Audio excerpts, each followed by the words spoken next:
तो आज हम पढ़ेंगे इंडियन कॉन्स्टिट्यूशन की प्रेसिडेंट पोर्शन जो यूपीएससी के लिए बड़ी इम्पोर्टेंट है।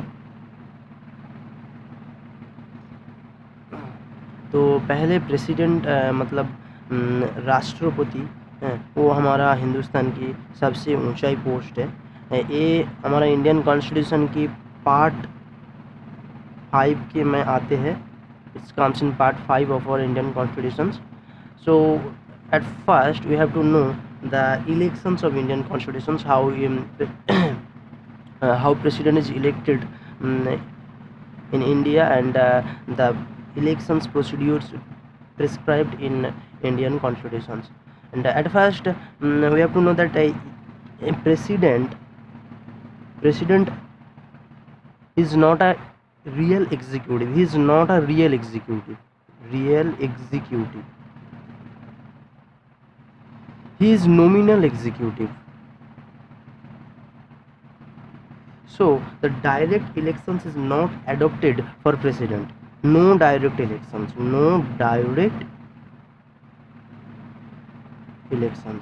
No direct elections is adopted for president. Rather, indirect elections is adopted for president. मतलब कि ये डायरेक्ट इलेक्शंस को नहीं लिया गया, उसके जगह इनडायरेक्ट इलेक्शंस को हमने एडॉप्ट किया। उसकी वजह क्या है कि जो हमने इनडायरेक्ट इलेक्शंस को लिया, डायरेक्ट इलेक्शंस को नहीं लिया। उसके पहले हमको जानना पड़ेगा जो इलेक्शंस प्रोसीड्यूर में इनडायरेक्ट इलेक्शंस क्या होते हैं, डायरेक्ट इलेक्शंस क्या होते हैं। तो इनडायरेक्ट इलेक्शंस में क्या होते हैं, कोई मेंबर को क्या लेजिस्लेटिव असेंबली और मेंबर पार्लियामेंट और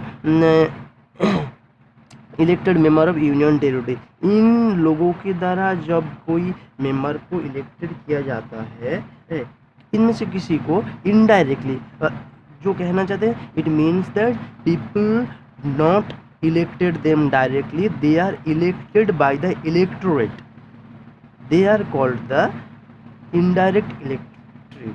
और जो उसी तरह हमारा प्रेसिडेंट भी, इससे प्रेसिडेंट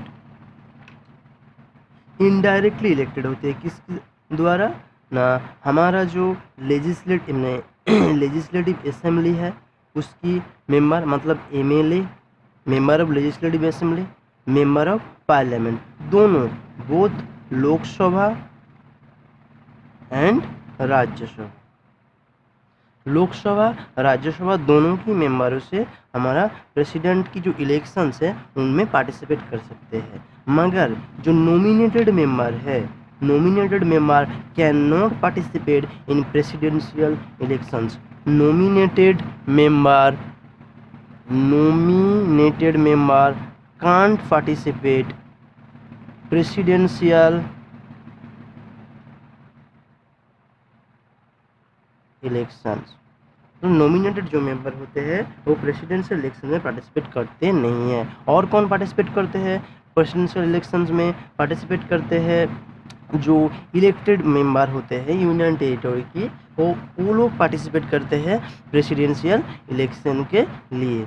मतलब elected member of union territory की जो इलेक्टेड मेंबर है वो प्रेसिडेंट की इलेक्शन में पार्टिसिपेट करते हैं।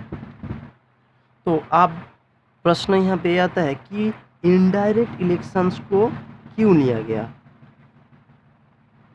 इनडायरेक्ट इलेक्शंस को क्यों लिया गया, इसका वजह क्या है? तो पहला रीज़न ये है कि प्रेसिडेंट इज नॉमिनल एग्जीक्यूटिव। इसका मतलब ये है कि no real power is vested upon him, no real power, उसके ऊपर कोई पावर नहीं है, वो जस्ट एक बैठा है, मतलब सारे काम कर रहा है प्राइम मिनिस्टर। इसीलिए अगर उसकी डायरेक्ट इलेक्शन हम लेते तो ज़्यादा वास्ट कॉस्ट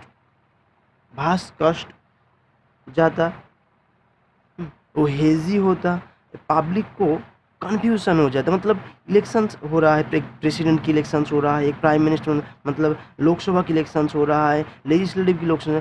हमारा इंडिया में लिटरेसी इतना ज़्यादा नहीं है कि लोग समझ सके कि प्रेसिडेंट के लिए अलग इलेक्शंस होगा, प्राइम मिनिस्टर के लिए अलग इलेक्शंस होगा, मतलब लोकसभा के लिए अलग इलेक्शंस होगा, लेजिस्लेटिव असेंबली के लिए अलग इलेक्शंस होगा। इसकी वजह से कॉस्ट और भी ज़्यादा बढ़ेगा, इसके लिए कैओस क्रिएट होगा, बहुत सारी दिक्कत है। इसीलिए हमारा कॉन्स्टिट्यूशन मेकर क्या किया, नहीं, इनडायरेक्ट इलेक्शंस को एडॉप्ट किया। दूसरी बात यहाँ आता है कि अगर प्रेसिडेंट को ओनली पार्लियामेंट से इलेक्ट किया जाता तो क्या होता। प्रेसिडेंट को ओनली पार्लियामेंट से इलेक्ट किया जाता तो यही होता, जो मेजर पार्टी है, मेजर रूल, वो हमेशा यही चाहेगा कि उसकी जो कैंडिडेट है वो प्रेसिडेंट बने। इसके लिए उसको बहुत फ़ायदा होगा। तो क्या होगा, प्रेसिडेंट वन पार्टी में आ जाएगा, इसमें बहुत सारी दिक्कत होगा। क्या ना, प्रेसिडेंट तो क्या, कौन है प्रेसिडेंट, हमारा जो नेशन की गार्डियन है वो प्रेसिडेंट। तो उसे क्या चाहिए, उसे हर स्टेट को रिप्रेजेंट करना चाहिए, हर यूनियन टेरिटरी उसके अंडर में आते हैं, उसी की कंट्रोल में आते हैं। अगर वो वन पार्टी के रूल के अंडर आ जाएगा तो वो पोलराइज्ड हो जाएगा। तो हर स्टेट के तरह वो जो दिखेगा, उसकी जो नज़रिया होगा तो डिफरेंट होगा। इसीलिए प्रेसिडेंट की इलेक्शंस के स्टेट की लेजिस्लेचर को शामिल किया, यूनियन टेरिटरी की इलेक्टेड मेंबर को शामिल किया। इसका मतलब एमएलए यहाँ इलेक्टेड मेंबर।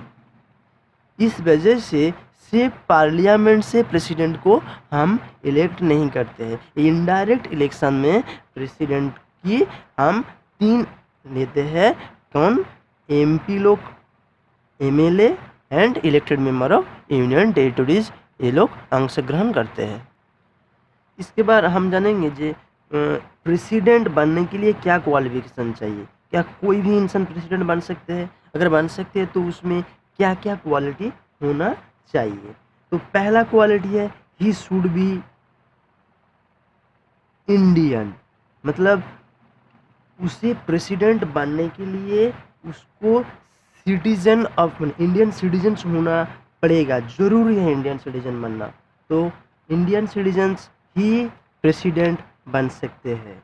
दूसरा की क्या है ना, उसे 35 ईयर्स ऑफ एज अटेन करना पड़ेगा, मतलब 35 ईयर्स के पहले कोई प्रेसिडेंट नहीं बन सकता, 35 ईयर्स के बाद ही कोई प्रेसिडेंट बन सकते हैं। तो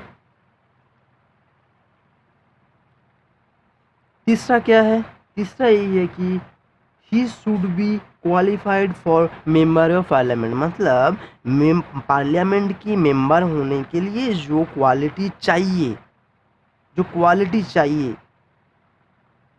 वो क्वालिटी उनमें होना चाहिए। तो एमपी बनने के लिए जो क्वालिटी रिक्वायर्स है, वो क्वालिटी अगर उनमें हो तो वो प्रेसिडेंशियल इलेक्शंस लड़ सकते हैं। नंबर 4 पे क्या है, he should not hold any office of profit, any office of profit, मतलब कोई फ़ायदेमंद ऑफिस की हो ना, कोई मेंबर हो। मतलब ये हो सकते हैं कोई स्टेट के अंडर, हो सकते हैं सेंटर के अंडर, हो सकते हैं यूनियन टेरिटरी, वो कोई भी ऑफिस ऑफ प्रॉफिट नहीं बिलोंग्स कर सकते। अगर ऐसे कोई मेंबर इलेक्टेड हो जाते हैं तो उसे प्रेसिडेंट की ऑफिस में एंटर लेने के पहले ये ऑफिस में रिज़ाइन करना पड़ेगा, तो ही उसकी प्रेसिडेंशियल सीट रहेगा, नहीं तो वैकेंट हो जाएगा।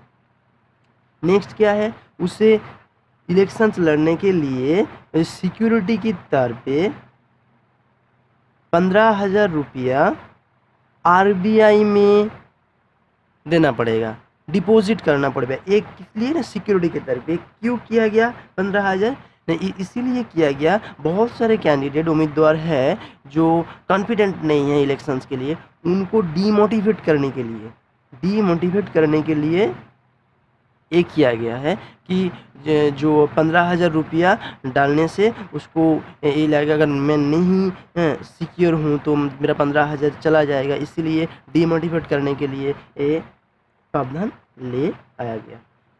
ये पैसा क्या होगा, ये पैसा 45 हो जाए, मतलब वो पैसा इंडियन गवर्नमेंट को चला जाएगा। यही है क्वालिफिकेशंस ऑफ प्रेसिडेंट, मतलब इन सारे क्वालिटी, इन सारे कंडीशंस होना चाहिए अगर कोई प्रेसिडेंट की इलेक्शंस को लड़ना चाहते हैं। ठीक है, इसके बाद अगर मान लिया किसी ने प्रेसिडेंट की इलेक्शंस इलेक्टेड हो गया तो उसको ऑफिस में घुसने से पहले कुछ ओथ लेना पड़ता है, कुछ प्रतिज्ञा लेना पड़ता है। वो क्या है तो पढ़ेंगे। ओथ क्या है, ओथ एंड एफर्मेशन। ओथ यही है कि उसे ये ओथ लेना पड़ेगा, फेथफुली एग्जीक्यूट द ऑफिस, मतलब विश्वास के साथ उनको ऑफिस को कंडक्ट करना पड़ेगा। फेथफुली एग्जीक्यूट द ऑफिस, जो फेथ है मतलब विश्वस्तता के साथ उसको उस ऑफिस को कंडक्ट करना पड़ेगा। दूसरा क्या है, प्रिजर्व, प्रोटेक्ट एंड डिफेंड। क्या, कॉन्स्टिट्यूशन एंड लॉ, उसे संरक्षण करना पड़ेगा। हाँ, अगर कोई दिक्कत आया तो उसे डिफेंड भी करना पड़ेगा। किसके वजह से ना, कॉन्स्टिट्यूशन एंड इंडिया की लॉ की तरफ ये उनको काम करना पड़ेगा। और तीसरा क्या, to devote himself to the service of India. क्या, खुद को इंडिया के काम के लिए डिवोट कर देना, डिवोट कर देना, devote himself for India. India की जो काम है, इंडिया की जो सोसाइटी के जो काम है उनके लिए खुद को डिवोट कर देना। सारे जो ओथ ये एडमिनिस्ट्रेट होते हैं किसके द्वारा, ये सारे ओथ एडमिनिस्ट्रेट होते हैं chief justice of India. Chief justice of India जो सुप्रीम कोर्ट की मुख्य जज होते हैं, उसी की अंतर्गत में ये सारे ओथ एंड एफर्मेशंस कंडक्ट किए जाते हैं। इसके नेक्स्ट हम पढ़ेंगे ये कंडीशंस ऑफ ऑफिस, जो उनके ऑफिस है उस ऑफिस में रहने के लिए क्या क्या कंडीशंस को ओबे करना पड़ता है। तो पहला कंडीशन है, he should not a member of parliament. He should not MP, member of parliament, मतलब वो किसी भी पार्लियामेंट की जो दोनों कक्ष है, लोकसभा एंड राज्यसभा, तो उनकी मेंबर नहीं हो सकते। मतलब ऐसे कोई मेंबर अगर इलेक्टेड हो गया तो उसे वो सीट वहाँ पे रिजाइन करना पड़ेगा, उस सीट को वैकेट करना पड़ेगा, तब भी उनका प्रेसिडेंशियल ऑफिस कंटिन्यू होगा, नहीं तो वो भी डिसकंटिन्यू हो जाएगा।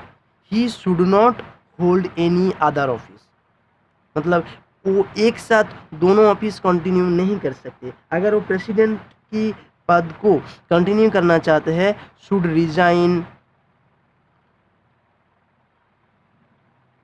अदर ऑफिस, उसको दूसरे ऑफिस में रिजाइन करना पड़ेगा।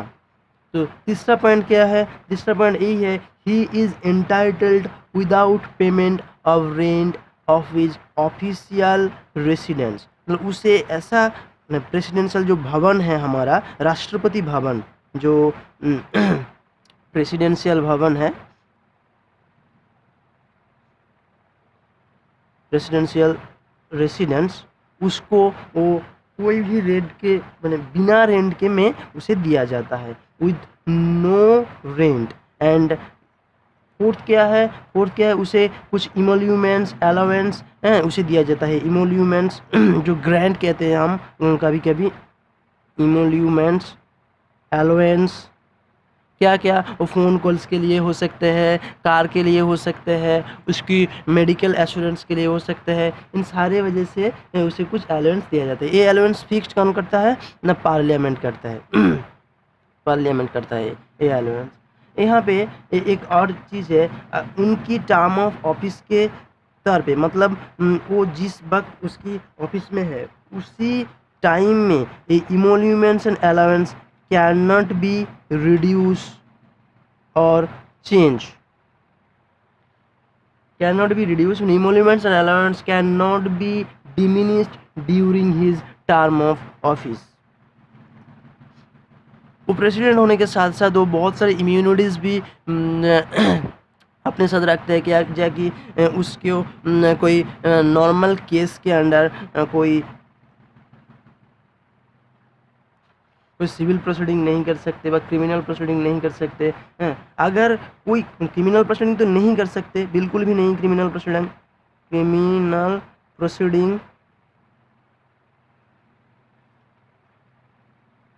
नहीं कर सकते। सिविल प्रोसीडिंग कर सकते हैं, सिविल प्रोसीडिंग कर सकते, वो भी कब ना 2 महीने पहले नोटिस देना पड़ेगा, 2 महीने पहले नोटिस देना पड़ेगा। अगर 2 महीने पहले नोटिस दिया तब जाके हम सिविल प्रोसीडिंग कर सकते हैं। वो हो सकते हैं उसकी व्यक्तिगत कोई कार्य हो या फिर वो कोई पब्लिक वर्क हो, किसी भी वजह से हम तब भी सिविल प्रोसीडिंग कर सकते हैं 2 महीने पहले अगर उसे नोटिस दिया हो तो। अगली चीज़ है टर्म ऑफ ऑफिस, मतलब प्रेसिडेंट कब तक रहेंगे प्रेसिडेंट। तो पहला है उनको जो ऑफिस है, उन ऑफिस की जो ड्यूरेशन है वो 5 ईयर है। नॉर्मली वो 5 ईयर टर्म, मतलब 5 साल के बाद फिर से न्यू इलेक्शंस होगा, 5 साल के बाद न्यू इलेक्शंस ऑफ प्रेसिडेंट होगा। अगर उसने रिज़ाइन कर दिया, ये 5 साल के अंदर किसी भी वक्त वो फ्री है रिज़ाइन करने के लिए। अगर उसने रिज़ाइन कर दिया तो उसकी ऑफिस वैकेंट पड़ जाएगा, तो वहाँ फिर से री इलेक्शन किया जाएगा। तीसरा क्या है, उसे रिमूव भी किया जा सकता है,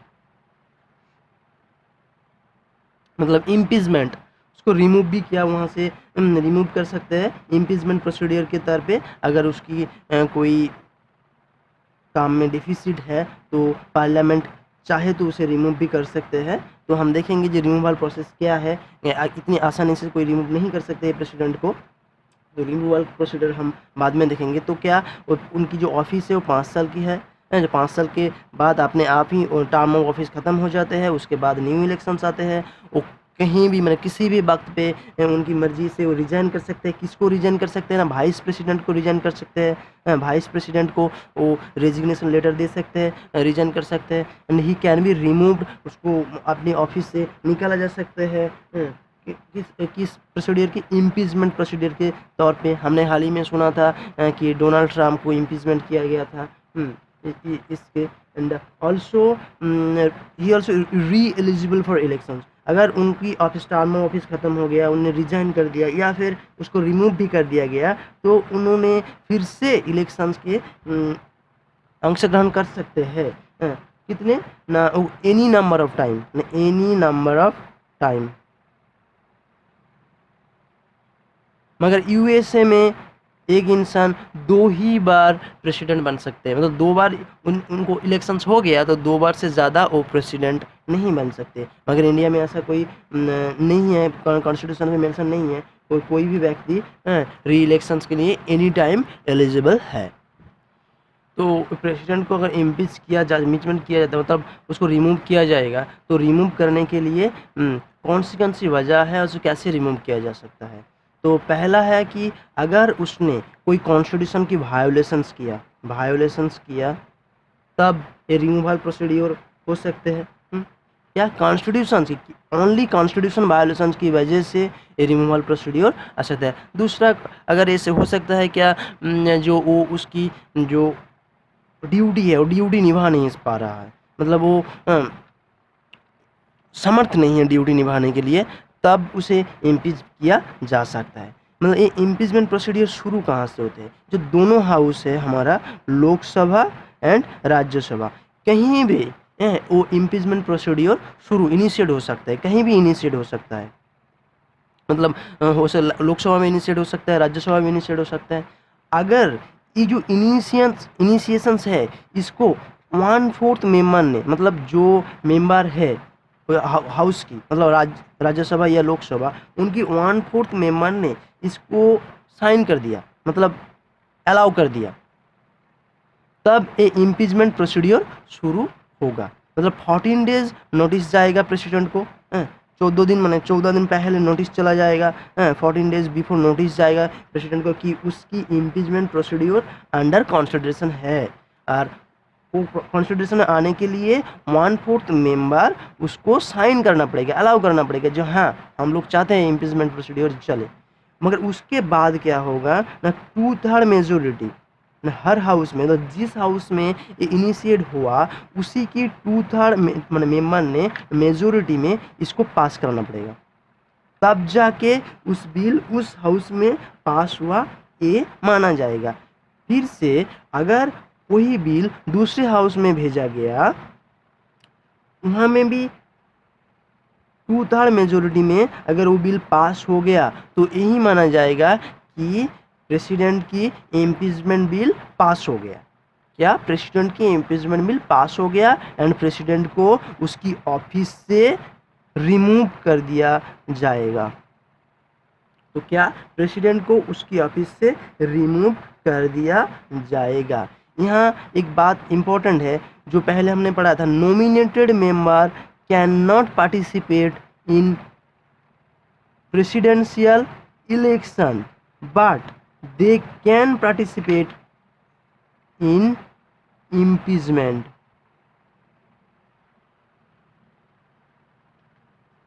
Here one important things also, हमने पढ़ा था जो स्टेट है एंड यूटी है, उसकी जो इलेक्टेड मेंबर है वो लोग क्या इलेक्शन में पार्टिसिपेट कर सकते थे, मगर इम्पीचमेंट में पार्टिसिपेट नहीं कर सकता। मतलब रिमूवल जो प्रोसेस है,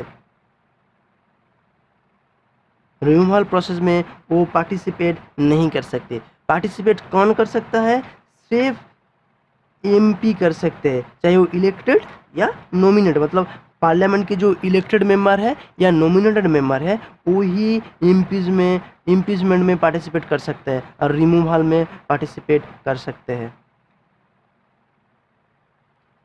Here one important thing is that no president till impeached। so मतलब यही है कि आज तक कोई भी प्रेसिडेंट को रिमूव नहीं किया गया। नो प्रेसिडेंट इम्पीच टिल, आज तक कोई भी प्रेसिडेंट को रिमूव नहीं किया गया। अब हम पढ़ेंगे कि वैकेंसी, प्रेसिडेंट की जो ऑफिस है वो कब वैकेंट पड़ते हैं। तो पहले वैकेंट पड़ते हैं जब उसकी ऑफिस की एक्सपायरी हो जाती है, मतलब 5 साल बीत जाते हैं तो उसकी ऑफिस एक्सपायर हो जाते हैं, उसके ऑफिस वैकेंट पड़ जाते हैं, तो उस वक्त नया इलेक्शन किया जाता है। 2 रिज़ाइन, अगर प्रेसिडेंट ने वॉलंटरली रिज़ाइन कर दिया तो ऑफिस वैकेंट पड़ सकते हैं। तीसरा क्या है, उसको अगर रिमूव कर दिया गया, इम्पीचमेंट प्रोसीडियर की तरफ से उससे अगर उसकी ऑफिस से रिमूव कर दिया गया तो उसकी ऑफिस वैकेंट पड़ते हैं। अगर अचानक से वो उसकी मौत हो जाती है, डेथ हो जाती है, तो उसकी ऑफिस वैकेंट पड़ सकती है। या फिर उसकी जो इलेक्शंस है उसको डिस्क्वालीफाई कर दिया गया और इलेक्शंस को वॉइड कर दिया गया, कुछ भी, मतलब इसकी वजह से उसकी ऑफिस वैकेंट पड़ सकते हैं। अगर ऐसा ये जो हो रहा है तो इमरजेंसी दर पे हो रहा है, तो इस वक्त में जो प्रेसिडेंट की ऑफिस है वो कौन बिलोंग्स करेगा। तो इस वजह से अगर प्रेसिडेंट नहीं है उस वक्त उसकी ऑफिस कौन बिलोंग करेगा, पहले तो वाइस प्रेसिडेंट है, वाइस प्रेसिडेंट वो बिलोंग्स करेगा। अगर वाइस प्रेसिडेंट भी नहीं है तब कौन बिलोंग्स करेगा, मतलब वाइस प्रेसिडेंट कब तक बिलोंग्स करेगा, जब तक नया प्रेसिडेंट नहीं आ जाते तब तक ही वाइस प्रेसिडेंट बनेगा। ऐसे नहीं कि प्रेसिडेंट वाइस प्रेसिडेंट बनने के बाद वो उतनी टाइम, मतलब 4 साल में सोचो कि प्रेसिडेंट की डेथ हो गया, मतलब उसमें 1 साल है तो वाइस प्रेसिडेंट प्रेसिडेंट बन गया, वो 1 साल के लिए प्रेसिडेंट नहीं बन सकते, मतलब तब तक प्रेसिडेंट रह सकते हैं जब तक नया प्रेसिडेंट उन ऑफिस में नहीं आ जाते हैं। यही है यहाँ पे फंडा। मगर अमेरिका में ऐसा होता है, यूएसए में, कि अगर प्रेसिडेंट की डेथ हो गया, वाइस प्रेसिडेंट प्रेसिडेंट बन गया, तो वो वाइस प्रेसिडेंट प्रेसिडेंट तब तक रहेगा जब तक उसकी टर्म ऑफ ऑफिस ख़त्म नहीं हो जाते हैं। मगर इंडिया में ऐसा नहीं है कि प्रेसिडेंट मगर की डेथ हो गया तो वाइस प्रेसिडेंट प्रेसिडेंट तब तक बन सकते हैं जब तक कि ना नया प्रेसिडेंट ऑफिस को चार्ज नहीं है, टेक चार्ज नहीं कर लेते, तब तक ये बन सकते हैं। दूसरा क्या है कि वाइस प्रेसिडेंट की अगर ऑफिस वैकेंट है तो कौन बन सकते हैं? तो चीफ जस्टिस ऑफ इंडिया जो है, चीफ जस्टिस ऑफ इंडिया उस ऑफिस को बिलोंग्स करता है। अगर चीफ जस्टिस ऑफ इंडिया की ऑफिस भी वैकेंट है तब सीनियर मोस्ट जज, जो ऑफिस के सीनियर मोस्ट मतलब सुप्रीम कोर्ट की जो सीनियर मोस्ट जज है वो प्रेसिडेंट की पद को लेगा। आज के लिए यहाँ तक। प्रेसिडेंट की जो अगला पोर्शन है पावर ऑफ प्रेसिडेंट, वो हम अगले लेक्चर में पढ़ेंगे। Thank you.